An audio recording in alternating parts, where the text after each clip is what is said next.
विष्णुरुक्रमः नमो ब्रह्मणे नमस्ते वायोः त्वमेवं प्रत्यक्षं ब्रह्मासि त्वामेवं प्रत्यक्षं ब्रह्म वदिष्यामि ऋतं वदिष्यामि सत्यं वदिष्यामि तन्मामवतु तद्वक्तारमवतु अवतु माम् अवतु वक्तारम् ॐ शान्ति शान्ति शान्तिः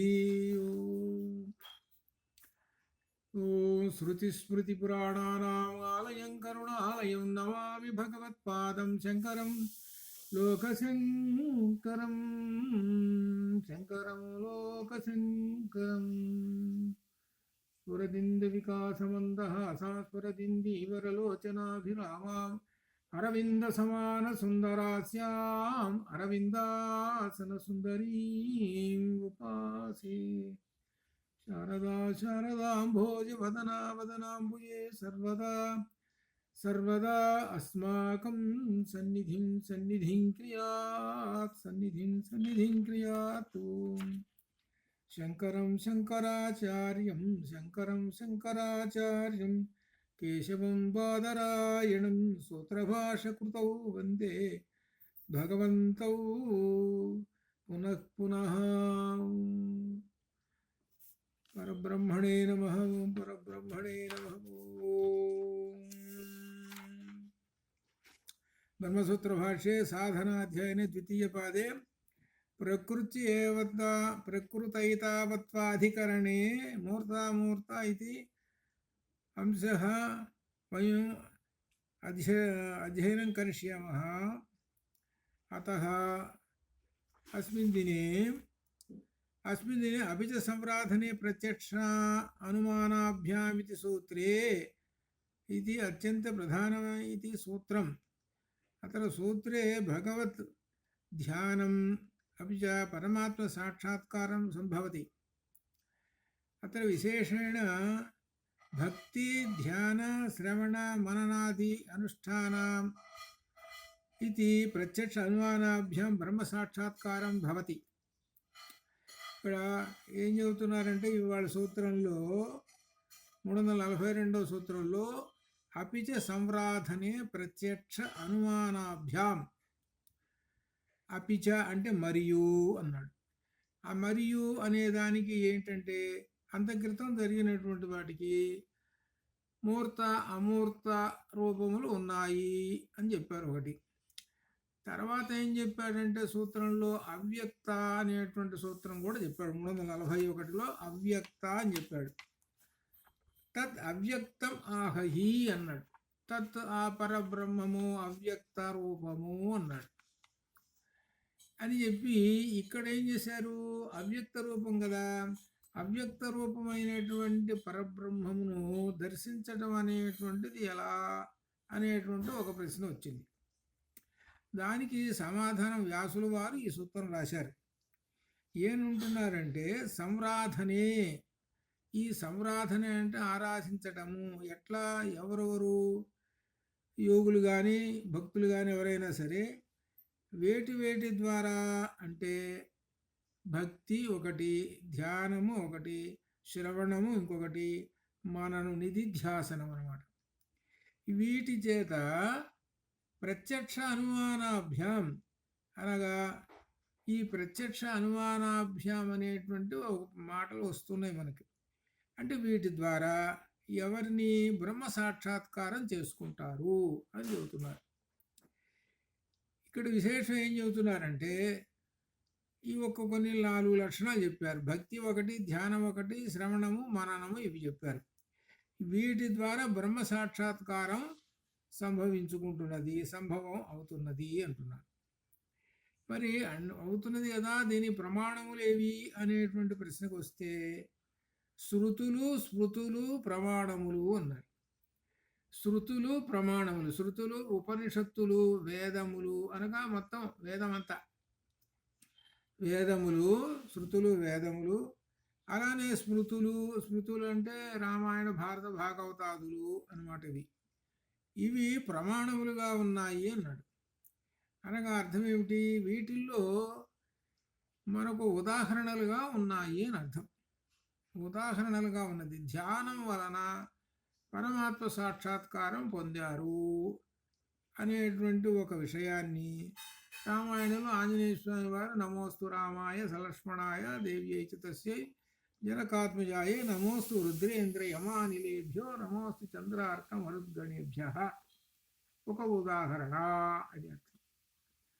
అలానే సీతాదేవి లంకలో ఉండి ఆమె ఎల్లప్పుడూ రామనామ స్మరణ చేస్తున్నది, అది ఒకటి. ఇలా మనకు కొన్ని కొన్ని ఉదాహరణల ద్వారా పరమాత్మ సాక్షాత్కారం అనేటువంటివి ధ్యానం ద్వారా స్మరణం ద్వారా కొన్ని కొన్ని ఉదాహరణలు మనకు కనబడుతూ ఉన్నాయి ఈ గ్రంథాల్లో స్మృతులలో అని మనకు చెబుతుంటున్నారు మన వ్యాసుల వారు. ఈ బ్రహ్మ సాక్షాత్కారం కలుగుతున్నది. అయితే ఈ బ్రహ్మము ఎటువంటి వారు అంటే అవ్యక్తము అచింత్యము అయిన బ్రహ్మమును. అవ్యక్తము అనంటే వ్యక్తము కానిటువంటిది. ఏ వ్యక్తం అంటే ఒక మాట చేత చెబుదాము అనంటే వ్యక్తం కాదు, ఇలా ఉంటాడు అని చెప్పడానికి లేదు. అందుకనే బ్రహ్మము అనేటువంటి పదానికి ఎలా ఉంటుంది అని అంటే నేతి నేతి నేతి అని చెప్పుకుంటూ పోయినారు. నా ఇతి నా ఇతి నా ఇతి అని చెప్పుకుంటూ పోయినారు. మరి చివరికి ఏంటంటే ప్రణవంలోకి తీసుకొచ్చి ఓంకారం చెప్పారు. ఇది బ్రహ్మవాచకము అన్నారు. అనగా ఓం అనేటువంటిది ఒక ధ్వని. ఈ ధ్వనిని వినటం, చెవుల ద్వారా వినటం, ఆ వినటం అనేటువంటిది కూడా పరబ్రహ్మాన్ని శ్రవణం ద్వారా అని అర్థం అనమాట. అలా శ్రవణం ద్వారా వినటం అనమాట. అంతేగాని అక్కడ ఓం అంటే ఒక రూపము అనేటువంటిది కూడా లేదు అక్కడ ఆ ప్రణవానికి, ఆ బ్రహ్మవాచకానికి. కాబట్టి బ్రహ్మమును నిర్వచించాలి అని అంటే ఏమీ లేదు అని మనకు అంత క్రితం ఉన్నటువంటి శృతుల్లోనే వచ్చినాయి. కాబట్టి అటువంటి బ్రహ్మమును దర్శించటానికి భక్తి, ధ్యాన, ధారణ, ప్రణిధాన, సమాధి మొదలైనటువంటి సంరాధన సమయంలో దర్శనం చేసుకుంటారు. ఇన్ని చెప్పారనమాట. ఆ భగవంతుణ్ణి దర్శనం చేసుకోవటానికి ఇందుకు ఉదాహరణలు ఎక్కడున్నాయి అని ప్రశ్న వేస్తే శృతి స్మృతి పురాణానాం, శృతి స్మృతులలో ఉన్నాయి ఉదాహరణలు. భాగవతం అంతా అలానే ఉన్నది, రామాయణం అలా ఉన్నది, భాగవతం అలా ఉన్నది. వీటిల్లో చెప్పేది ఏంటి అని అంటే అంతా కూడా ధ్యాన, నిధి, ధ్యాసన, శ్రవణ ఇటువంటివి చెప్పాడు. వీటికి ఉదాహరణలుగా చెప్పుకుంటూనే వచ్చారు. ఆ ఉదాహరణలుగా చెప్పుకుంటూ వచ్చి దాని ప్రకారంగా ఇదిగో ఈ కథ అనేటువంటిది చెప్పుకుంటూ వచ్చారు. నామస్మరణకి ఒకటి చెప్పారు, భక్తికి ఒకటి చెప్పారు. భక్తికి అంటే కృష్ణ భక్తికి మనకు భాగవతంలో ప్రధానంగా కనపడుతుంటుంది. భక్తి దాని మీద చూస్తుంటే అట్లా ఈ విధంగా అనమాట. అలానే మననము ఇటువంటి వాటికి, నిధిధ్యాసనము ఇటువంటి వాటికి కూడా ఉదాహరణలు చెప్పుకుంటూ వచ్చారు. కాబట్టి వీటి ద్వారా సంరాధన అన్నారు. దీన్ని సంరాధన అన్నారు. ఇది అనగా ఈ భక్తి ధ్యానాదుల చేత పరమాత్మను దర్శించుకోవటం సంరాధన అని అంటున్నారు. అని దానికి ఉదాహరణలు కూడా ఉన్నాయి అని చెబుతున్నాడు. కాబట్టి వ్యాసుల వారు చెప్పినటువంటి దీనిలో ఆ బ్రహ్మమును యోగమును ఆ యోగులు భక్తి ధ్యానాదుల చేత దర్శించుకుంటూ ఉన్నారండి అని చెప్పారు. అది దీనిలో సూత్రం యొక్క అర్థం. మరి దానికి వివరణలోకి వచ్చేసేసాం. దర్శించుకోవటం అని అనేటప్పటికీ ఒక్క మాట వచ్చేస్తుంది. దర్శనం అంటే దృశ్య ప్రేక్షణే అనేటువంటి ధాతువు మీద వచ్చింది. పశ్యతి, పశ్యత, పశ్యంతి అని వచ్చింది. పశ్యతి అనేటువంటిది ఈ క్రియాపదము దేనికి చెందుతుంది అని అంటే కన్నులకు, దృష్టికి. పశ్యతి చక్షు. అలానే శ్రవణం ఉందనుకోండి, దేనికి చెందుతుంది? శృతికి చెందుతుంది. అంటే వినటం దేనికి? శృతి. అట్లా అనమాట. ఈ క్రియాపదాలు అట్లుంటాయి. కాబట్టి దర్శనం అనేటప్పటికీ కన్నులు అని వచ్చేస్తాయి. కంటిచే చూడటము అని అర్థం. అందుకని ఇక్కడ వివరణలోకి వస్తున్నారు. వివరణలో కఠోపనిషత్తులో చెప్పినటువంటి వివరణ ఒక మంత్రం దీనిలో చెబుతున్నాడు. పరాంచి ఖాని, అక్కడ విడదీసి చదవాలి. పరాంచి ఖాని అని అంటే ఒక్కసారి ఇది అవుతుంది. పరాంచి ఖాని అనాలి.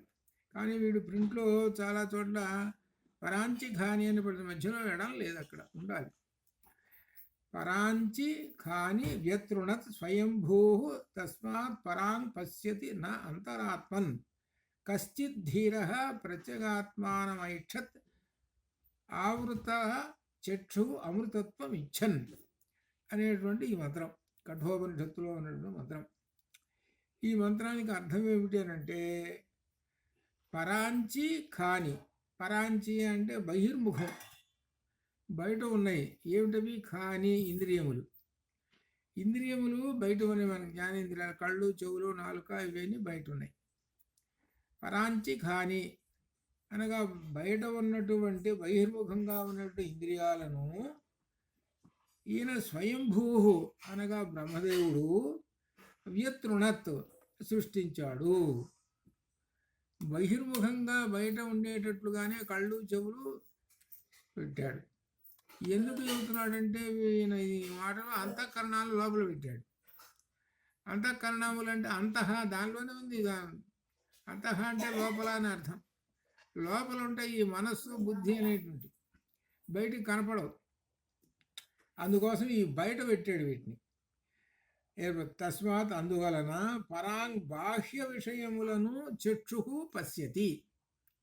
బాహ్య విషయములను అనగా ఈ చరాచర జగత్తును అయం నేత్ర పశ్యతి, మన నేత్రము పశ్యతి చూస్తూ ఉన్నది. కాబట్టి నా అంతరాత్మన్, అంతరంగంలోని అంతరాత్మను చూడవు. ఈ బయట ఉన్నటువంటి ఇంద్రియాలు బయట ప్రపంచాన్నే చూస్తున్నాయి, కానీ లోపల ఉన్న పరమాత్మను చూడవు. నా అంతరాత్మన్, అంతః ఆత్మన్, అంతః లోపల ఉన్న ఆత్మన్ పరమాత్మను నా దర్శయతి, చూడవు. అయితే అమృతత్వం, అమరత్వాన్ని ఇచ్చని కోరేటువంటి కశ్చిత్ ధీర, ఎవరో ఒకళ్ళు, ఒక ప్రాజ్ఞుడు, ఎవరో ధీరుడు. ధీర అంటే ఇక్కడ అర్థం ఏంటంటే ప్రాజ్ఞుడు అని, జ్ఞానవంతుడు అని అర్థం. ధీర అనే మాట పదానికి సహజంగా ధీర అంటే ధైర్యవంతుడు అని వస్తుంది. ఇక్కడ మనకు ఉపనిషత్ అర్థంలో ధీర అంటే జ్ఞానవంతుడు లేక ప్రాజ్ఞుడు అని అర్థం. ఎవరో ఒక ప్రాజ్ఞుడు ఏం చేస్తాడంటే అంతర్ముఖం చేసుకుంటాడు ఈ ఇంద్రియాలను. ఆవృత చక్షు అంతర్ముఖం చేసుకొని ప్రత్యేగాత్మానం అనగా ప్రత్యేగాత్మ అంటే పరమాత్మను ఐక్షత్ దర్శనం చేస్తూ ఉంటాడు, చూస్తాడు. ఐక్షత్ చూస్తాడు. ఇది ఎందుకు చెబుతున్నాడనంటే, అందరూ ఏం చేస్తున్నారంటే ఈ చరాచర జగత్తునే చూస్తున్నారండి, కానీ ప్రాజ్ఞుడు మాత్రము ఇంద్రియాలను అంతర్ముఖం చేసుకొని లోపల ఉన్న అంతరాత్మను దర్శనం చేసుకుంటున్నాడు అని చెప్పారు. ఇప్పుడు చరాచర జగత్తును దర్శనం చేసుకుంటున్నాడు అని అంటే, ఈ చరాచర జగత్తు అనేటువంటిది అశాశ్వతమైనటువంటిది. అశాశ్వతమైనటువంటి ఈ చరాచర జగత్తు మనం చూస్తూనే ఉంటాం. ఈ జగత్తులో ఎన్ని మార్పులు వస్తున్నాయో ఎప్పటికప్పుడు. అనగా ఒకే విధంగా ఉంటున్నదా? లేదు, అనేక రకాల మార్పులతోటి వెళ్ళిపోతుంది. అందుకనే ఈ జగత్తును జాయతే గచ్చతి ఇది జగత్ అని అన్నారు. పుడుతూ ఉంటుంది, పోతూ ఉంటుంది, ఎక్కడ స్థిరంగా ఉండదు ఇది ఈ జగత్తు. కాబట్టి అటువంటి ఈ జగత్తుని ఈ కంటితో చూస్తున్నాడు. కానీ ధీర ప్రాజ్ఞ ఆయన అంతర్ముఖం చేసుకొని తనలో ఉన్న ఆ పరమాత్మను దర్శనం చేసుకుంటున్నాడు. ఇదే మనకు మంత్రపుష్పంలో చెప్పేది అనమాట. తస్యా శిఖాయా మధ్యే పరమాత్మ వ్యవస్థిత స బ్రహ్మ స శివ స హరీశ్వక్షర పరమేశ్వరాట్ అని ఈ విధంగా చెబుతున్నాడు. లోపల ఉన్నాడయ్యా అన్నాడు. ఆయన ఎలా ఉన్నా ఆపాదతల మస్తక, ఆపాదతల మస్తక, పాదం నుంచి శిరస్సు వరకు ఉన్నాడండి వ్యాపించి. ఆయన ఎలా ఉన్నాడు? వేడిగా ఉన్నాడని కూడా చెప్పాడు. వేడి అంటే ఉష్ణము, అంటే అగ్ని, అనగా ఆ ఉష్ణం అంతా శరీరంలో ఉన్నాడా అన్నది అంటే పరమాత్మ ఉన్నాడు అని అర్థం. అది అని ఈ విధంగా మనకు మంత్రపుష్పంలో రోజు మనం ఆ పరమాత్మను గురించి అర్థం చేసుకొని ఆ పరమాత్మకు నమస్కారం చేస్తుంటాం. ఇలా పరమాత్మను దర్శనం చేసుకున్నటువంటి వాళ్ళు, ఈ పరమాత్మని దర్శనం చేసుకోని వాళ్ళు ఈ బయట ఉన్నటువంటి ఇంద్రియముల ద్వారా ఈ చరాచర జగత్తును చూస్తూ ఉంటుంటారు. అంతేగాని వాళ్ళు తమ ఇంద్రియాలను అంతర్ముఖం చేసుకొని చూడరు. కానీ బ్రహ్మదేవుడు ఏం చెప్పాడు, ఎందుకు పెట్టాడు అని అంటే, బయట పెట్టాడు ఈ ఇంద్రియాలంటే చరాచర జగత్తును చూడాలి కదా, చూస్తేనే కదా వీడి జగత్తులో నడిచేది, అందుకోసం పెట్టాడు. కానీ ఏం చెప్పాడనమాట, అంతర్ముఖం కూడా చేసుకుంటారా, చేసుకుంటే లోపల ఉన్నటువంటి అసలు ఎవరో తెలుస్తుంటుంది అని చెప్పాడు. కానీ ధీరులైనటువంటి వాళ్ళే మాత్రము కశ్చిత్ ధీర, ఎవరో ఒక ధీరుడు మాత్రం, ప్రజ్ఞావంతుడు మాత్రమే అంతర్ముఖం చేసుకొని పరమాత్మను దర్శించుతూ ఉంటుంటాడు అని కూడా చెప్పాడు. అని చెప్పిన తర్వాత ఈ విధంగా మనకు కఠోపనిషత్తు చెబుతున్నది అనమాట. ఈ కఠోపనిషత్తు చెబుతున్న తర్వాత ఇంకొక ఉదాహరణ కూడా చెబుతున్నారు శంకరులు. ముండకోపనిషత్తు కూడా తీసుకున్నారు. ఈ ముండకోపనిషత్తులో చెప్పినటువంటిది ధ్యాన ప్రసాదేన, ధ్యాన దగ్గర జ్ఞాన కూడా పెట్టుకోవచ్చు అక్కడ. జ్ఞాన ప్రసాదేన లేక ధ్యాన ప్రసాదేన, ఆ జ్ఞాన ప్రసాదం వలన విశుద్ధ సత్వ తతస్తుతం పశ్యతే నిష్కలం ధ్యాయమాన, అంటే నిర్మలమైన మనోబుద్ధులు ఉన్న జ్ఞానవంతుడు, ఎటువంటి వాడు జ్ఞానవంతుడికి లక్షణాలు చెప్పుకుంటూ వస్తున్నాడు. నిర్మలమైన మనస్సు ఉండాలి, బుద్ధి కూడా సక్రమమైనటువంటి విచక్షణా బుద్ధితో ఉండాలి. ఇటువంటి వాడు జ్ఞానవంతుడు అనే లక్షణాలు కూడా చెబుతున్నాడు. అటువంటి జ్ఞానవంతుడుట ధ్యానం చేసుకుంటూ ధ్యానంలో ఆయన అఖండమైన పరమాత్మను దర్శిస్తాడు అని చెప్పాడు.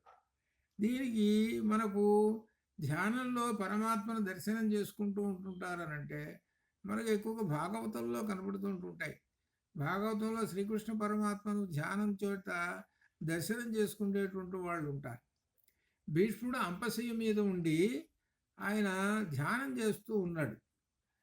ఎవరిని కోసం ధ్యానం పరమాత్మ కోసం ధ్యానం చేస్తూ ఉన్నాడు. ఆ పరమాత్మ ఎవరు? శ్రీకృష్ణ పరమాత్మయే. ఆ శ్రీకృష్ణ పరమాత్మ ఆయన తెలుసుకొని ఇప్పుడు ఆయన భీష్ముడు నన్ను ధ్యానం చేస్తూ ఉన్నాడు, ఆయన దగ్గరికి వెళ్దాం పదండి అని వెళ్ళాడు. ఈ పాండవులు తీసుకొని వెళ్ళాడు. అక్కడికి వెళ్ళిన తర్వాత అప్పుడు ఆయన చెప్పాడు, ఈయనకి విష్ణు సహస్రనామాలు చెప్పబోయా అంటే విష్ణు సహస్రనామాలు చెప్పారు. ఆ విష్ణు సహస్రనామములు మనకి ఈనాడు బయటకు వస్తున్నాయి. ఎవరు చెప్పింది? శాంతనవుడు, అనగా శంతనుడు కుమారుడైన భీష్ముడు ధర్మరాజు చెప్పాడు. అట్లా అనగా ఏమిటి అక్కడ తెలుసుకోవాల్సింది మనం అంటే, భీష్ముడు ధ్యానంలో ఉండి ఆ పరమాత్మను దర్శనం చేసుకున్నాడు. ఇక్కడ పరమాత్మను దర్శనం చేసుకున్నాడు అని అంటే ఏమిటి? సగుణ రూపమైనటువంటి పరమాత్మను దర్శనం చేసుకున్నాడు. ఆయన వచ్చేసాడు, పరమాత్మ దర్శనం చేసుకుని వెళ్ళాడు. ఇక్కడ తర్వాత మనకు పూర్వపక్షం వస్తుందన్నమాట. ఇక్కడ ఒక ఉదాహరణ. అయితే యోగులందరూ కూడా దర్శనం చేసుకునేదంతా కూడా నిర్గుణ బ్రహ్మమును దర్శనం చేసుకుంటారు యోగులు. అయితే ఇక్కడ అంతవరకు చెప్పుకుంటూ ముండకోపనిషత్తు చెప్పుకుంటూ ఇక భారతంలోకి చెబుతున్నాడు. ఎందుకంటే శృతి స్మృతి అన్నారు కదా, శృతులు రెండు ఉదాహరణలు ఇచ్చాడు. కఠోపనిషత్తు, ముండకోపనిషత్తు రెండు ఉదాహరణలు ఇచ్చాడు. ముండకోపనిషత్తులో మనోబుద్ధులు నిర్మలమైన వాటి చేత ఆ పరమాత్మను దర్శనం చేసుకుంటాడు ధ్యానంలో ఉండి అని చెప్పి మహాభారతంలోకి వెళ్ళాడు. యత్ తత్ శుక్రం మహజ్యోతి దీప్యమానం మహత్ యత యశ తద్వై దేహ ఉపాసతే తస్మాత్ సూర్యో విరాజతే యోగినః తం ప్రపశ్యంతి భగవంతం సనాతనం. మహత్తమము మహత్తమము అనే మాట వేశాడు ఇక్కడ. మహత్తమము అనగా మహత్తు కంటే ఇంకా గొప్పదైనటువంటి మహత్తు. ఇక్కడ తరపు తమపు ప్రత్యయాలను ఉంటాయి. అంటే మనకి ఇంగ్లీష్లో good, better, best, superlative degree అని చెబుతారే, బెస్ట్ అనే సూపర్లేటివ్ డిగ్రీ, అట్లా ఆ విధంగా అనమాట. ఈ మహత్తులో అత్యంత గొప్పదైనటువంటి మహత్తు అని అర్థం. అటువంటి మహత్తు దేదీప్యమానంగా జ్యోతిర్మయము యశోవంతము అయిన సూర్యుడిని కూడా ప్రకాశింపచేస్తుంది. ఎవరు? బ్రహ్మము. మనకు కనపడుతున్నటువంటి కంటితో బహిహి నేత్రములతోటి ఆ సూర్యుని దర్శనం చేసుకుంటున్నాం. ఆ సూర్యుని యొక్క కాంతిని దర్శనం చేసుకుంటున్నాం. సూర్యుడు కనపడుతూ ఉన్నాడు. అయితే ఆ సూర్యుడు కూడా ఎవరి వలన ప్రకాశింపజేస్తూ జరుగుతూ ఉన్నది అనేటువంటి ప్రశ్న వీడు వేసుకుంటే ఎవరి వలన? ఆ పరబ్రహ్మం వలననే.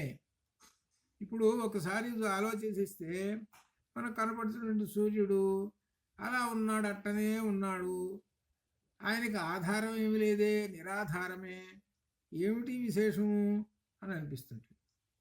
ఆకాశంలో అలా ఉండిపోతుంది. అటువంటి సూర్యులు ద్వాదశార్చులు ఉన్నారు. ఇంకా విశేషంగా చెప్పుకోవాలంటే నక్షత్రాలు ఉన్నాయి. ఇంకా చెప్పుకోవాలంటే గెలాక్సీలు ఉన్నాయి. ఇక చెప్పలేని ఉన్నాయి. వీటన్నిటికీ ఆధారం ఏమిటి అనేటువంటి ప్రశ్న వేసుకుంటూ పోతుంటే ఎంత దూరం వెళ్ళినా కానీ ఆ ప్రశ్నకు సమాధానం నిరాధారంగా ఉన్నాయి. ఇవి ఏమీ లేవు, ఆధారం లేదు వీటికి అని అనుకుంటారు. కానీ వాటికి ఆధారం అనేటువంటిది ఉన్నది. ఆ ఆధారమే మన కంటికి కనపడదు. ఆ ఆధారమే పరమాత్మ. ఇది అసలు సమస్తమైనటువంటి మొత్తము ఈ జగత్తు అన్నిటికీ ఆధారమే పరమాత్మ అని తెలుసుకుంటారనమాట. దానికి ఒక ఉదాహరణగా సూర్యుని చెబుతున్నారు. సూర్యుడు ఎలా ఉన్నాడు అని అంటే మహత్తమము, మహిమ కలిగినటువంటి వాడు, చాలా గొప్పవాడు, దేదీప్యమానంగా ప్రకాశిస్తున్నాడు, జ్యోతిర్మయుడు, యశోవంతుడు అయినటువంటి సూర్యుడిని కూడా ప్రకాశింపచేసేది ఎవరు? అది ఇక్కడ ఎవరు అనేటువంటి ప్రశ్నకు వస్తే ఇక్కడ మనకు భగవద్గీత మనకు కలుస్తుంది. ఏమిటి భగవద్గీతలో శ్రీకృష్ణ పరమాత్మ ఏమని చెప్పాడు? న తద్భాసయతే సూర్యో న శశాంకో న పావకః యద్గత్వా న నివర్తంతే తద్ధామ పరమం మమ. ఇది 15వ అధ్యాయంలో ఉన్నది 6వ శ్లోకం. న తద్భాసయతే సూర్యో న శశాంకో న పావకః. ఆ పరమాత్మను మనకు చూస్తుంటే ఈ సూర్యుడు అన్నింటినీ ప్రకాశింపజేస్తున్నాడు కదా అని అనిపిస్తున్నది. కానీ సూర్యుడు మాత్రము కానీ, చంద్రుడు కానీ, పావక అగ్ని కానీ ఆ పరమాత్మను ప్రకాశింపజేయలేవయ్యా. ఆ పరమాత్మ యొక్క ప్రకాశం వలననే ఇవి ప్రకాశిస్తున్నాయి అని చెబుతున్నాడు. ఆ పరమాత్మ ప్రకాశం వలననే ఇవి. అటువంటి పరమపదము అని. ఆ పరమపదమునకు యద్గత్వా, ఆ పరమపదానికి వెళ్ళినటువంటి వాడు, అటువంటి పరమపదానికి వెళ్ళినటువంటి వాడు నా నివర్తంతే, తిరిగి రాడు. అనగా మోక్షపదము, పరమపదము అనేటువంటి చెబుతున్నాడు. ఆ పరమపదము అటువంటిదండి. అది తద్ధామ పరమంపమ. అటువంటి ధామము, స్థానము నాది అని శ్రీకృష్ణుడు చెబుతున్నాడు. కాబట్టి నా యొక్క స్థానము వలననే, నా యొక్క పరమపదం అనేటువంటి స్థానం వలనే ఈ సూర్యుడు, అగ్ని, చంద్రుడు మొదలగు వాళ్ళందరూ కూడా ప్రకాశిస్తున్నారు అని తెలుసుకుంటాడు ఆ ధ్యానంలో ఉన్నటువంటి యోగి. ఇది ముఖ్యమైనటువంటి. అనగా మన కంటికి కనబడుతున్నది ఇంతే కదా అని అనుకుంటారు. కానీ కాదయ్యా, అసలు ఆయన ఉన్నాడు. అసలు ఆయన ఉన్నాడు ఎవరంటే పరమాత్మ ఉన్నాడు. ఆ పరమాత్మనే తెలుసుకోవాలి.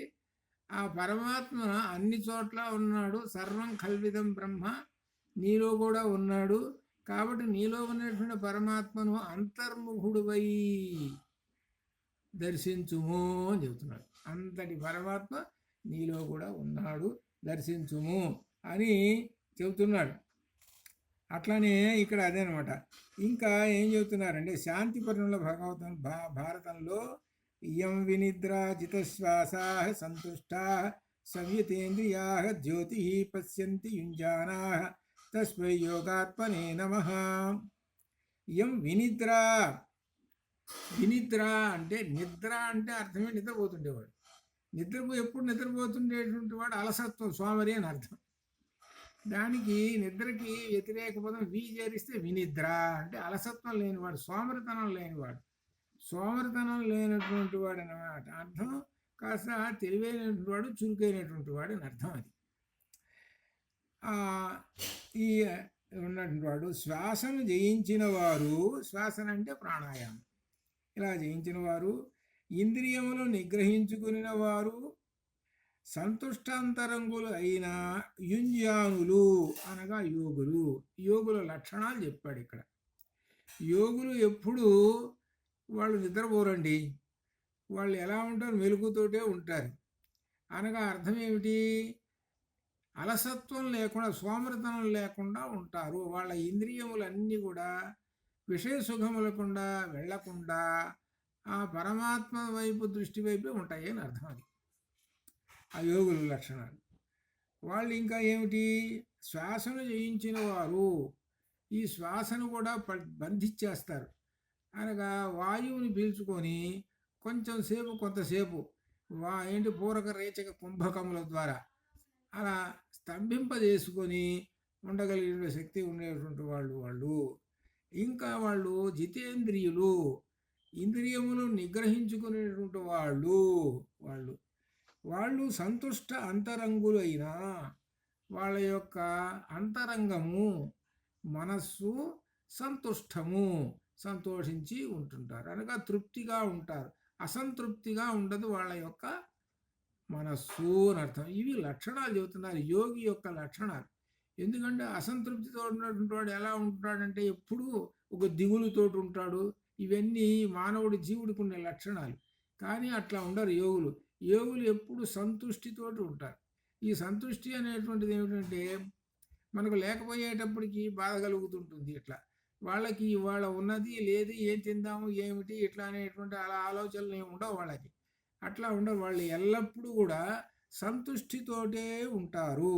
అటువంటి యుంజానులు అనగా యోగులు, యోగాభ్యాసం చేస్తున్నటువంటి వాళ్ళు ఏ పరంజ్యోతిని చూచుతున్నారో అటువంటి పరంజ్యోతికి నమస్కారము అని చెబుతున్నారు. ఇక్కడ యోగులను తీసుకొని చెబుతున్నారు. ఆ యోగులు దర్శనం చేసుకుంటూ ఉన్నారు, ఆ పరంజ్యోతిని దర్శనం చేసుకుంటున్నారని చెప్పారు కదా. ఇక్కడ ఆ పరంజ్యోతిని ఇక్కడ సగుణం ఏమన్నా చెప్పాడా, జాగ్రత్తగా ఆలోచించుకుంటూ చూడండి. యుంజియానులు యోగాభ్యాసం చేస్తున్న యోగులు పరంజ్యోతిని దర్శనం చేసుకుంటున్నారు అన్నాడు. పైన మహాభారతంలో కూడా సూర్యచంద్రాదులన్నిటినీ కూడా ప్రకాశింపజేసేది ఎవరు, ఆ పరబ్రహ్మమే అన్నాడు. ఆ పరబ్రహ్మానికి ఏమన్నా సగుణం చెప్పాడా, అక్కడ చెప్పలేదు. మరి తర్వాత కఠోపనిషత్తులో చూస్తుంటే ఇంద్రియములను బహిర్ముఖం చేసుకొని ఉంటే జరాచర జగత్తు కనపడుతుంది, ఇంద్రియములను అంతర్ముఖం చేసుకుంటే ఆ లోపల ఉన్నటువంటి ఆ బ్రహ్మమును దర్శించుకోవచ్చు అని అంటున్నారు. ఇట్లా ఇప్పుడు ఇంతవరకు వచ్చిన దానిలో చూస్తుంటే నువ్వు దర్శనం చేసుకుంటున్నటువంటిది, ఇక్కడ ప్రశ్న వేస్తున్నాడు పూర్వపక్షం. ఏమిటి నువ్వు దర్శనం చేసుకుంటున్నది, జీవాత్మన పరమాత్మన ఏమిటి చెప్పు అని అన్నాడు. జీవాత్మని అంటే నీలో ఉన్నటువంటి దర్శనం చేసుకో, అంతర్ముఖం అన్నాడు కదా.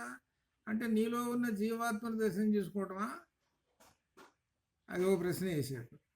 సరే వీళ్ళందరూ సూర్యచంద్రాదులు అని చెప్పారు అనగా ఎవరో పరమాత్మను దర్శనం చేసుకోవటమా. ఎందుకు చేస్తున్నానంటే ఈ ప్రశ్న, ఇక్కడ నువ్వేమన్నావు, జీవాత్మ పరమాత్మ అభేదం అన్నావు కదా, జీవాత్మ పరమాత్మ అభేదం అన్నావు కదా, ఒకటే అన్నావు కదా, ఏకమేవాద్వితీయం బ్రహ్మ అన్నావు కదా. మరి అన్నప్పుడు ఈ రెండు మాటలు ఉన్నాయి కదా, ఈ రెండు మాటల ప్రకారంగా జీవాత్మను దర్శనం చేసుకోవటమా పరమాత్మను దర్శనం చేసుకోవటమా, ఏది కరెక్టు అది చెప్పు. నువ్వు అభేదం అన్నావు, మరి అభేదం అంటే నేనేమంటున్నానంటే పూర్వపక్షం, జీవాత్మ అంటే జీవాత్మకున్న లక్షణాలు ఏమిటి, సుఖ దుఃఖములు, సుఖం ఉన్నది దుఃఖము ఉన్నది వాడికి. ఇట్లా ఈ విధంగా అన్ని దీనిలో వీడు మునిగిపోతుంటాడు ఈ జీవాత్మ. మరి ఇద్దరు ఒకటే అన్నావుగా, మరి జీవాత్మ పరమాత్మ అంటే పరమాత్మ కూడా ఒకటే అన్నావు కాబట్టి పరమాత్మ కూడా సుఖ దుఃఖములు సంతోషాలు అవి ఇవి అన్నీ కూడా ఉన్నాయన్నమాట. ఇద్దరు ఈక్వల్ అనమాట. ఇద్దరు ఈక్వల్ కాబట్టి ఇద్దరు కలిసిపోయినారు అనేటప్పటికి ఎంత దూరం వెళ్ళిపోయి ఎంత గొప్ప పూర్వపక్షం అయిందో చూసుకోండి. జీవాత్మ ఏకమేవా ద్వితీయం బ్రహ్మ అన్నావు కదా, జీవుని యొక్క లక్షణాలు పరమాత్మకు కూడా వస్తాయి కదా. మరి అటువంటిప్పుడు జీవాత్మ పరమాత్మ అభేదం అని చెబుతున్నావే, ఇప్పుడు భేదం కనపడుతున్నదయా. ఇప్పుడు జీవాత్మ వేరు పరమాత్మ వేరు. మరి చెప్పు, నువ్వు అంతర్ముఖమే ఎవరిని చూస్తున్నావు?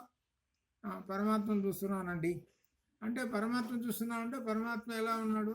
సుఖ దుఃఖాలతోటి, ఇగో ఈ ప్రియాప్రియములు, ఈ ద్వంద్వములు ఉన్నాయి కదా, అనేకమైనవి ఉన్నాయి కదా, వాటన్నిటితోటి ఉన్నటువంటి పరమాత్మ దర్శనం చేసుకుంటున్నాం అన్నమాట అనే కదా అర్థం అన్నారు.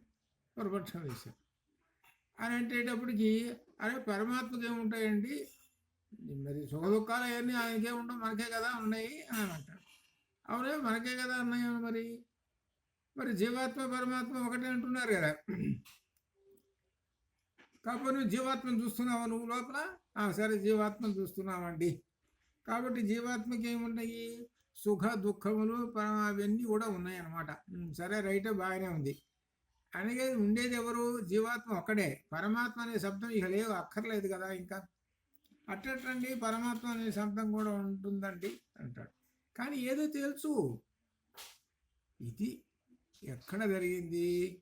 మండనమిశ్రుడు శంకరుల యొక్క 8వ అధ్యాయంలో బహుదీర్ఘంగా జరిగిపోయింది. అంత విశేషం. అది అంత చదివితే కానీ అర్థం చేసుకుంటే ఈ ఉపనిషత్తులో చెప్పినటువంటివన్నీ కూడా, ఈ బ్రహ్మసూత్రంలో చెప్పినటువంటి కూడా అన్నీ అర్థమవుతాయి. చివరికి మండనమిశ్రుడు చివరికి ఎలా లొంగాడో తెలుసునా? చాలా గొప్పగా ధీరంగా ఉన్నటువంటి వాడు. గురువు వచ్చి తన గురువు ఎవరు? జైమిని మహర్షి.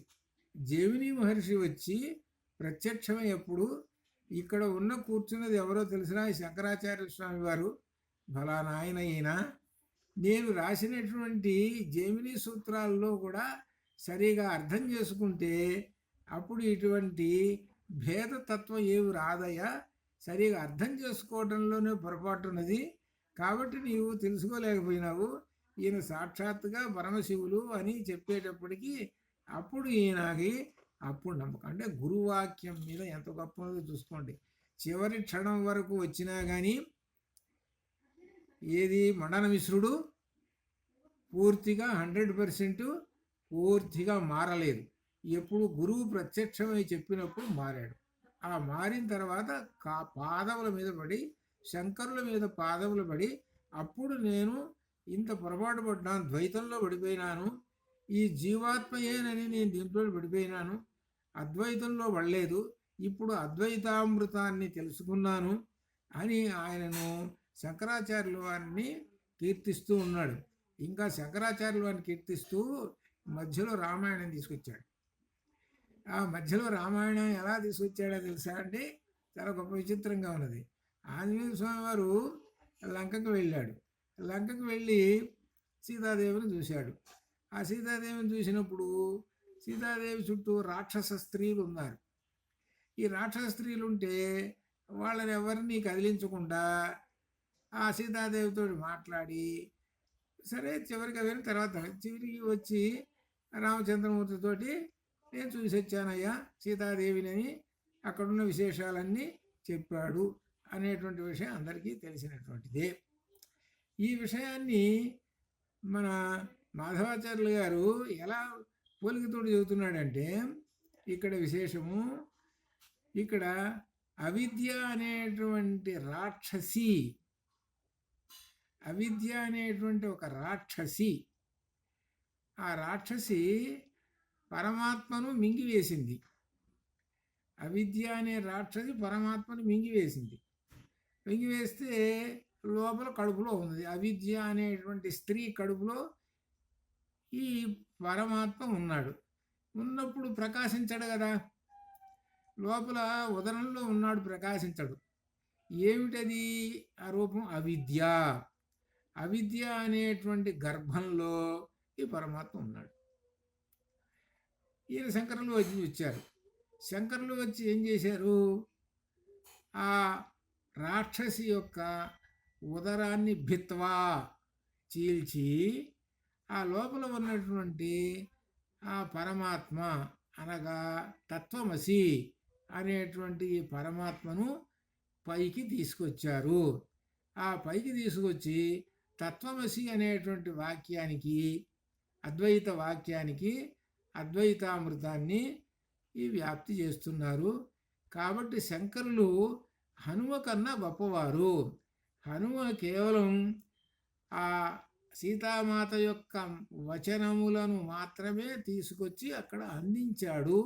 అంతవరకే పరిమితం. అది నీవు ఇచ్చినటువంటిది అపరిమితమైనటువంటిది, అది ఏకనిష్టమైనటువంటిది కదా, అంతే వరకే కదా, వాళ్ళ వరకే కదా ఉండేది.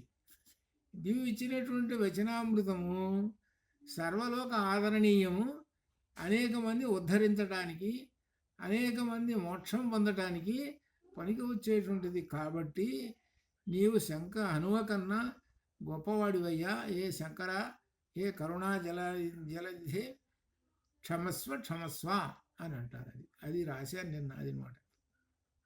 అది అందుకని చెబుతున్నాను. ఇది విషయం అనమాట. అట్లా ఆ విధంగా ఆ పరమాత్మను అనగా అభేద రూపంలో ఉన్నటువంటి, అందుకనే తత్వమసి అనేటువంటి వాక్యము అభేద రూపము చెబుతుంటుంది. ఈ తత్వమసి అనే వాక్యం ఇందులో సుమారుగా ఒక 500-600 సార్లు వస్తుంటుంది. అంత ఇసుగా ఉంటుంది. తత్వమసి అనేటువంటిది నిండిపోయి ఉంటుంది ఈ శంకర విజయంలో. తత్వమసి, ఆ తత్వం అసి అనగా అభేదము, జీవాత్మ పరమాత్మ అభేదము అనేటువంటిది మనకు శృతి చెబుతూ ఉన్నది. అయితే ఎందుకు చెబుతున్నారని పూర్వపక్షం ఎందుకు వేస్తారనంటే, లోపల సంశయాలు మనకేమన్నా ఉంటే, చదువుతుంటే సంశయాలు వస్తుంటాయి, సంశయాలను తొలుగుతాయి.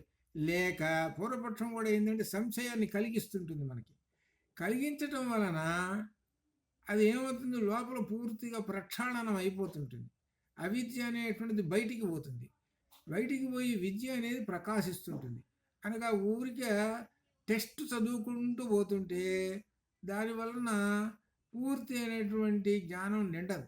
అందువల్ల దాని గురించి పూర్వాపరాలు అన్నీ తెలుసుకుంటూ పోతేనే కానీ అప్పుడు పూర్తిగా తెలియదు. అందువల్లనే ఈ పూర్వపక్షం వేస్తారు. పూర్వపక్షం వేశారు. ఇంతకీ మీరు చెబుతున్నటువంటి పరమాత్మ, జీవాత్మ, పరమాత్మ ఏదో తేల్చండి అని శంకర్లు వారు అంటుంటే, మన వ్యాసులు వారు తర్వాత సూత్రం చెబుతున్నారు. 343వ సూత్రంలో చెబుతున్నారు. ప్రకాశాదివత్ చ ఏవ వైశేష్యం ప్రకాశాచ్చ కర్మణి అభ్యాసాత్. ప్రకాశాదివత్ చ, సూర్యప్రకాశాదుల వలె కర్మణి, ధ్యానాది కర్మల యందు ప్రకాశక ఆత్మ ఉపాధి చేత భిన్నంగా కనబడుతుంది. కానీ అవైశేష్యం, నిజముగా విశేషముగా లేదు. అభ్యాసాత్, ఉపనిషత్తుల్లో అనేక పర్యాయములు జీవాత్మ పరమ అభేదమని చెప్పబడి ఉన్నది. ధ్యానాది కర్మలలో సూర్యప్రకాశాదుల వలె ప్రకాశరూపమైన ఆత్మ ఉపాధి వశం చేత, ఇక్కడ పరమాత్మ ఉపాధి వశం చేత ఉపాధి తీసుకున్నాడు. ఆ ఉపాధి తీసుకున్నప్పుడు ఒక శరీరం తీసుకున్నాడు పరమాత్మ. ఆ పరమాత్మ తీసుకున్నట్టు వలన భిన్నంగా ఉన్నట్లు నీవు జీవాత్మ వేరు పరమాత్మ వేరు అని భిన్నంగా కనపడుతూ ఉంటుంటుంది అన్నాడు. అనగా పరమాత్మ శరీరం తీసుకున్నాడు, ఒక మానవ శరీరం తీసుకున్నాడు. తీసుకున్నప్పుడు అప్పుడు జీవాత్మ పరమాత్మ వేరు వేరు అని మనకు కనపడుతూ ఉంటుంటుంది. కానీ కాదు. ఇప్పుడు రాముడు ఆ పరబ్రహ్మము ఒక రూపాన్ని తీసుకున్నాడు. ఆ రూపం ఏంటి? మానవ రూపం తీసుకున్నాడు. ఆ మానవ రూపం తీసుకున్నాడు. మనిషి మాదిరిగా, అందరి మాదిరిగా మనిషి మాదిరిగానే ఉన్నాడు అని మనకు అందరికి కనబడుతున్నది. అయితే మహాయోగులు, మహర్షులు వాళ్ళందరూ కూడా దర్శనం చేసుకొని ఈయన ఎవరంటే పరబ్రహ్మస్వరూపము అని తెలుసుకున్నారు. అనేటువంటి రామాయణంలో రామాయణంలో కనపడుతూనే ఉన్నది మనకి అక్కడ. కానీ ఇక్కడ విశేషం ఏమిటనంటే రామాయణంలో కనపడుతుంది ఇట్లా ఏ విధంగా అంటే ఒక ఉదాహరణగా మనకి ఆ పరబ్రహ్మము పైకి జీవాత్మగా కనపడుతూ ఉన్నాడు. కానీ లోపల ఉన్నటువంటి ఆ జీవాత్మలో ఉన్నటువంటి అనుకుంటున్నవే అసలు నిజమెవరు అనంటే పరబ్రహ్మం అని యోగులు కనిపెట్టారు. ఆ యోగులు కనిపెట్టారంటే ఎట్లా? మనం క్రితం సూత్రంలోనే ఉన్నది. ధ్యానము ఇటు ఒక 4-5 లక్షణాలు చెప్పారు. వీటి ద్వారా కనిపెట్టి ఈయన సాక్షాత్ పరబ్రహ్మము అన్నాడు. గురువుగారు, నేను ఒక క్వశ్చన్ అడిగారు కదా, దానికి సమాధానం ఇక్కడ వచ్చేసింది కదా. విగ్రహము జీవాత్మన పరమాత్మన అని అడిగారు. తర్వాత అట్లనే ఇక్కడ విశేషం ఏం చెబుతున్నామనంటే మనకు ఉపాధి, ఆత్మ ఉపాధి తీసుకున్నది. ఆత్మ ఉపాధి తీసుకుంటే, శరీరం తీసుకుంటే భిన్నంగా ఉన్నట్లుగా కనపడుతూ ఉన్నది. భిన్నం అంటే పరమాత్మ వేరు, జీవాత్మ వేరు అని కనపడుతున్నది. అలానే ఉదాహరణకి మనమే ఉన్నాం అనుకోండి, మనం ఏంటి? మన శరీరం ఇది, మన శరీరం ఇది. మనం ఏమంటున్నాము? అయ్యా అదిగోనయ్యా పరమాత్మ అని అంటున్నాం. అదిగో పరమాత్మ, అదిగో దేవుడు, అదిగో విగ్రహం, అది ఇది అంటున్నాం. అంటే అర్థం ఏమిటి? పరమాత్మ అనేవాడు ఒకడు స్పెషల్గా ప్రత్యేకంగా ఉన్నాడు అని నువ్వే అంటున్నావు. కానీ నీవు మాత్రం ఆ పరమాత్మ ఎక్కడో ఉన్నాడు, స్పెషల్గా ఉన్నాడు అని అంటున్నావే, అది నీవు అంతర్ముఖుడు వై చూస్తే ఎక్కడో లేడయా, నీలోనే ఉన్నాడు. ఆ విషయం నువ్వు మర్చిపోయినావు. ఎట్లా ఇది? నీకు ఎక్కడి నుంచి? ఉపనిషత్తు ప్రారంభం నుంచి తెలుసుకుంటే తైత్తీర్యంలో ఆత్మన ఆకాశ సంభూత, ఆకాశాత్ వాయు, వాయోరగ్ని, అగ్నిరాప, ఆప పృథివీ, తర్వాత పృథివీభ్యో అన్నం, అన్నాత్ పురుష, అన్నాత్ రస, రసాత్ పురుష అని వచ్చింది వరుసగా. అంటే చివరికి అన్నం వచ్చింది, మనం తినే అన్నం వచ్చింది. అన్నాన్ని తింటాం. అన్నాన్ని తినటం వలన మన నుంచి మళ్ళీ ఒక పురుషుడు, ఒక మనిషి వస్తున్నాడు అని తెలుసు. ఈ అన్నం వరకు వచ్చింది కదా. ఈ అన్నం ఎక్కడి నుంచి వచ్చింది? కింద నుంచి పైకి పోండి. కింద నుంచి పైకి పోతే అన్నం ఎక్కడి నుంచి వచ్చింది అని అంటే భూమి నుంచి వచ్చింది అని అన్నాం. భూమి ఎక్కడి నుంచి వచ్చింది? నీళ్ళ నుంచి. నీళ్ళు ఎక్కడి నుంచి? అగ్ని నుంచి. అగ్ని అట్లా పైకి పోతే చివరికి పై స్టెప్ ఎక్కడ? ఆత్మ అనేటువంటి చిన్న. ఆత్మ అంటే పరమాత్మ. ఆ పరమాత్మ ఏం చేస్తున్నాడంటే ఒక్కటొక్కటి సృష్టించుకుంటూ వాటిల్లోనే ఉంటూ వచ్చాడు. అనగా మొత్తం వాయువుని సృష్టించి ఆకాశం సృష్టించి ఆకాశంలో ఉన్నాడు, వాయువులోనూ ఉన్నాడు. అట్లా వరుసగా పూసలలో దారల్లాగా చివరికి ఎక్కడున్నాడు వీడు? ఈ మనిషిలో ప్రవేశించాడు. దానితో స్టాప్ అయినాడు వీడు. పరమాత్మ అంతటితో స్టాప్ అయిపోయినాడు. అనగా అర్థం ఏంటి? సమస్త జగత్తంతా నిండిపోయిన, అన్నింటిలోనే ఉన్నాడు. ఒక్క మనిషిలోనే కాదు, అన్నింటిలో నిండిపోయినాడు. కాబట్టి పరమాత్మ అనేటువంటి ఆయన సమస్త జీవులలో, సమస్త చరాచర జగత్తులో ఉన్నాడు. కాబట్టి ఈ జగత్తులో నేను కూడా ఒకండి కాబట్టి నాలో కూడా ఉన్నాడు పరమాత్మ అనేటువంటి విషయాన్ని వీడు తెలుసుకోవాలి. ఆ పరమాత్మ ఉన్నాడు అని తెలుసు. ఎప్పుడు నువ్వు తెలుసుకుంటావు అంటే నీ జీవాత్మ, నీలో ఉన్నటువంటి జీవాత్మ స్వస్వరూపం పొందినప్పుడు. నీలో ఉన్నది అసలు ఎవరు? జీవాత్మే. ఆ జీవాత్మలోనే పరమాత్మ ఉన్నాడు. 2 పదాలు ఉన్నాయి జీవాత్మలో. జీవ ఆత్మ, జీవాత్మ అనేటువంటి 2 పదాలు ఉన్నాయి. ఈ 2 పదాలలో జీవ అనేటువంటిది తొలగిపోయినప్పుడు అప్పుడు పరమాత్మ. కాబట్టి నీ చుట్టూ ఏముంది అంటే పరమాత్మ చుట్టూ జీవ ఉన్నది. ఏమిటి ఈ జీవ అనేటువంటిది? పూర్తిగా ఈ జీవ అనేటువంటిది ఈ సంసార దుఃఖములకు సంబంధించినటువంటి సుఖ దుఃఖములు ఇత్యాదులు అనేకమైన ఉన్నాయి. ఇవన్నీ చుట్టూ ఉంటాయి. ఈ చుట్టూ ఉండేటప్పటికీ ఈ ఆత్మ వీటిల్లో ఉండేటప్పటికీ తనలో ఉన్నటువంటి స్వస్వరూపాన్ని తెలుసుకోలేకపోతున్నాడు. అది ఎందుకంటే ఈ జగత్తులో లీనమైపోతున్నాడు. ఈ జగత్తు శాశ్వతం అనుకుంటున్నాడు. ఈ జగత్తంతా అశాశ్వతమైన సంగతి తెలుసుకోలేకపోతున్నాడు.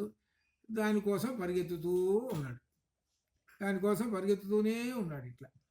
అందుకనే ఏమన్నారంటే అక్కడ అంత దూరంలో ఒక పెద్ద ఏనుగు ఉందండి. అంత దూరంలో ఫర్లాంగ్ దూరంలో ఒక పెద్ద ఏనుగు ఉంది. ఆ ఏనుగు దగ్గర ఒక 10 మంది ఉన్నారు. ఆ 10 మంది చూస్తూ ఉన్నారు. చూస్తూ ఉండి సంతోషంగా ఉన్నారు. వీడింత దూరంలో ఉన్నాడు.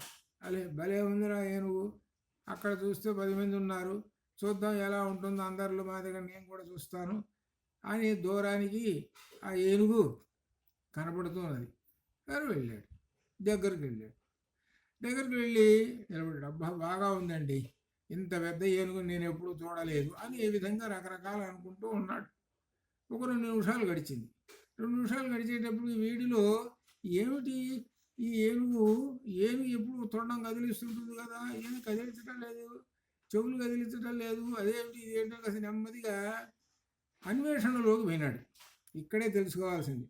అన్వేషణలోకి పోయి కొద్దిసేపటికి అయ్యేటప్పటికి అరే ఇది నిజమైన ఏనుగు కాదురా, ఇది నిజమైన ఏనుగు కాదు ఇది, కానీ దూరానికి చూసినా దగ్గరకున్నగా నిజమైన ఏనుగులాగా కనపడుతున్నది.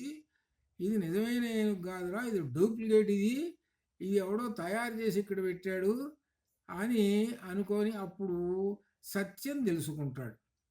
ఇది ఇక్కడ. కాబట్టి అప్పటిదాకా దేనిలో ఉన్నాడు? అవిద్యలో ఉన్నాడు. అది అప్పటిదాకా అవిద్యలో ఉన్నాడు. అవిద్యలో ఉన్నంత కాలము సత్యము కనపడదు, తెలియదు.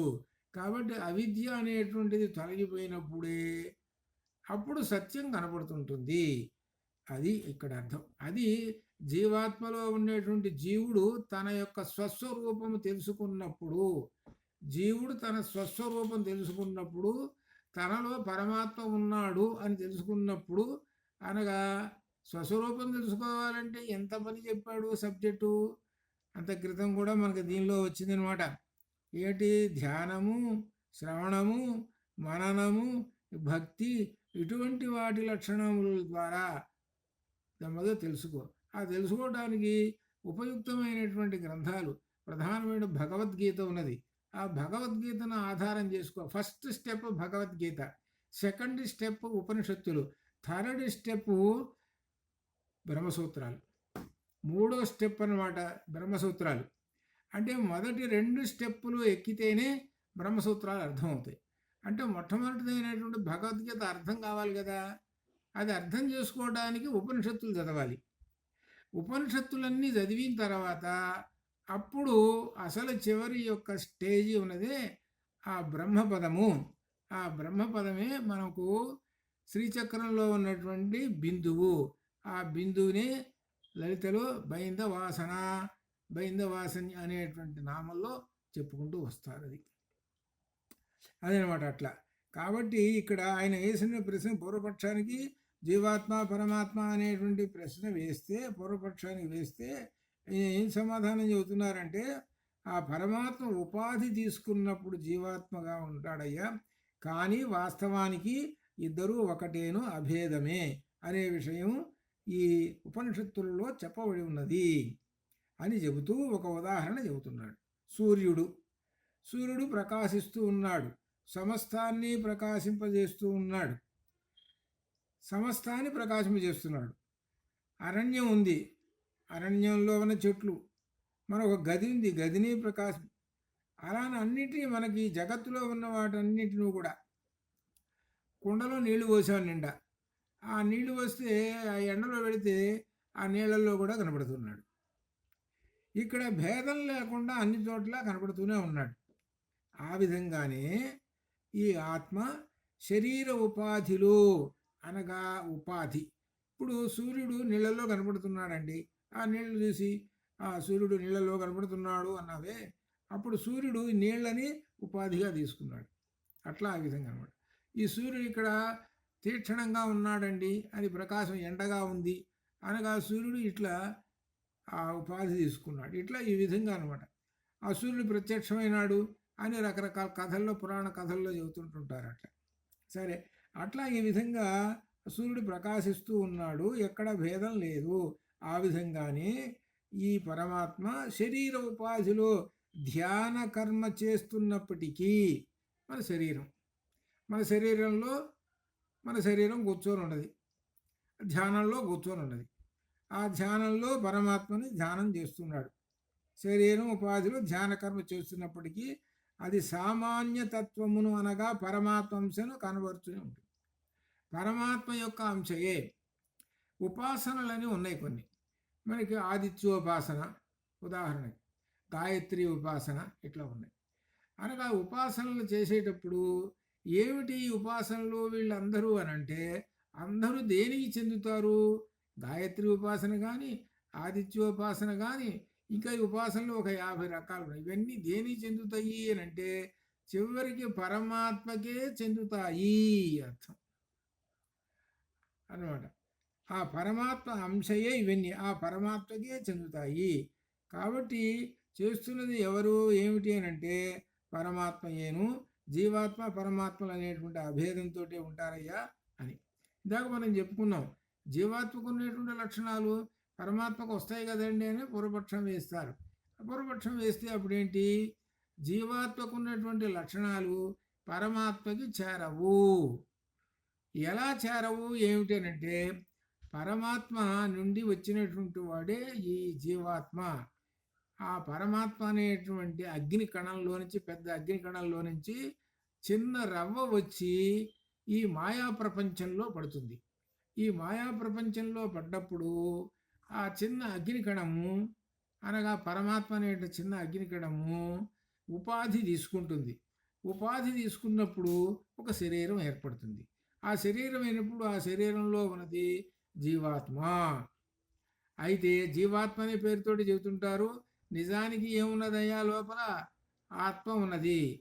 ఆ ఆత్మయే ప్రకాశవంతమైనది. ఆత్మయే ప్రకాశవంతం చేస్తూ ఈ శరీరాన్ని నడుపుతూ ఉంటుంటుంది. ఆ విషయము ఎప్పుడూ స్వస్వరూపం ఉన్నప్పుడు తెలుసుకుంటాడు.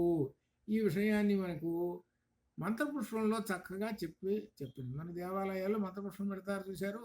ఆ మంత్రపుష్పంలో చెప్పేదంతా కూడా ఆత్మతత్వాన్ని గురించి చెబుతారు. అది ఆత్మతత్వం ఇలా ఉంది అని తెలుసుకుంటారు. అలా తెలుసుకున్నప్పుడు, ఆ పరమాత్మతత్వం తెలుసుకున్నప్పుడు నీకు జీవాత్మ వేరు పరమాత్మ వేరు అనేటువంటి భేదం లేకుండా తత్వమసి, తత్వం అసి, తత్వం అసి, ఆ పరమాత్మయే నేను అనేటువంటిది తెలుసుకుంటారు. ఈ విషయమే మనకు సౌందర్యలహరిలో వచ్చింది, లలితలో కూడా వచ్చింది.